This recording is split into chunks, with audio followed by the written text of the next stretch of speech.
Senator Mark Warner, ranking member on Senate Intel, says the Russia attacks are much broader than had been reported so far. How bad is it? Well, the leaked document, which, by the way, I condemn that someone leaked this document, but it is now out in the public domain. It cites, I think, 8 or 9 states. Senator Warner today said that based on information he has seen, it is many more states than just those. I don't know the exact number. But what Russia was doing is they were trying to first go into a vendor that works with states on voter registration. They phonied up an email address to look like they were a vendor for absentee ballot work, and they were trying to get into these voter files. Now, in any other environment, this would be a major, major news story. But this part of the Russian effort has gotten very little attention. Well, it didn't until it got leaked. I mean, we all condemn the leaks, but without the leak, it would have gotten no attention from us because we wouldn't have known about it. So, I mean, it's like, there's so many things that are, quote, classified. I mean, I get this was classified, certainly shouldn't have been leaked, but a lot of information is withheld from us. We don't know how bad it is. That's exactly right. And that's why we've got to keep working until we can get all of this out in the public domain. And we're not going to give up until we do. I think you're going to see all of this information come out, and we're going to question why some of this is classified. Why would Russia trying to get into the databases of states necessarily be a classified situation? Because clearly you don't have any sources and methods you're protecting there in terms of how we got the intelligence. Why?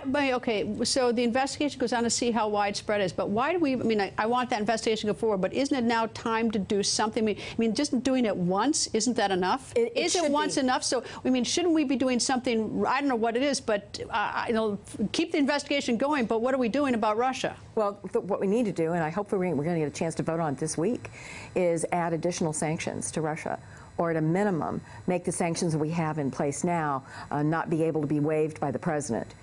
Russia needs to get a message from us loud and clear that you're not going to come and screw with our democracy.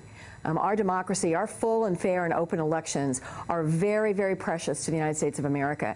And Russia is going across Europe trying to break the backbone of democracies, and they obviously tried to break the backbone of our democracy last year. We should not stand by and just go, oh gosh, let's hope it doesn't happen again. We've got to take action and protect these data. I mean, think about what could have happened, Greta. I mean, people could have showed up to vote.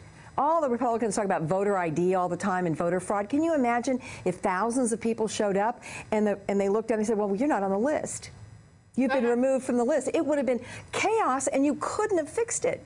All right, the sanctions you're going to vote on next week, do you anticipate that are Republicans and Democrats on board on that? We do have Republicans. It will be bipartisan. Why would a Republican or a Democrat not vote for sanctions, and based on the fact that, at least it's now, it appears to be proven by this document, unless you're suspicious of the document and the underlying information? I don't know why people would vote against either enhancing the sanctions we have now or at a minimum making them permanent. But we'll see this week. I think the vote will be this week, and we'll see if, in fact, we actually lose Republican or Democratic votes. Is there anyone that thinks we should wait for more information? Well, I think a lot of us, the prosecutor in me wants to wait for more information before I draw conclusions about what, if any, involvement anybody in the Trump administration had. That's another issue. But I've been very careful about that.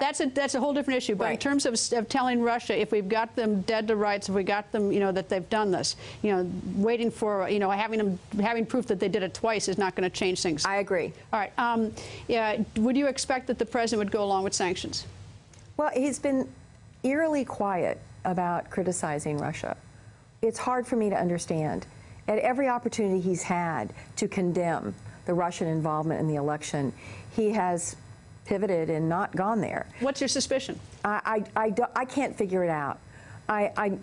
Hopefully we'll figure it out before it's all over. Is there money here? Did he make some agreement? Is there a back channel communication we don't know about? But it doesn't make sense to me that maybe he just feels so defensive that this is somehow diminishing his victory, which this isn't what this is. This is about a foreign government and cyber warfare on our democracy. What does Majority Leader McConnell, what does he say about it? Well, if we get a vote on it this week, it's because Mitch McConnell allows it.